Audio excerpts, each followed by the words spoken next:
মা আসসালামু আলাইকুম। ওয়ালাইকুম আসসালাম। কি করতেছেন? তসবিহ করতেছেন? তসবিহ করছি। ও মা, আমি একটু যে বাইরে যাব, তো আমার ছাদে কিছু কাপড় আছে, একটু তুইলা রাখেন।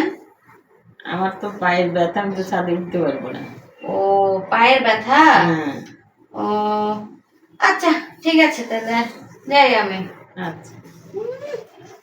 পায়ের ব্যথা তুলতে পারবে না, নিজের মেয়ে বললে ঠিকই তুইলা রাখতো, এখন আমি বলছি, এখন আর পারবে না।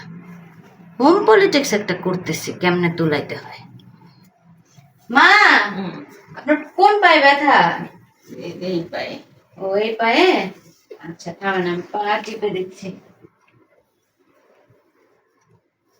আপনার পায়ে ব্যথা কতদিন ধরে? আচ্ছা, অনেক দিন ধরে। অনেকদিন ধরে? আরে আচ্ছা থাক, যাও। কেন যাবো? তুলে রাখবনি, যাও। আপনি তুলবেন? আচ্ছা ঠিক আছে মা, তাহলে আমি যাই। হ্যাঁ আচ্ছা। আচ্ছা ঠিক আছে। কেমনে তোলাইতে হয় দেখছেন? এটারে বলে হোম পলিটিক্স।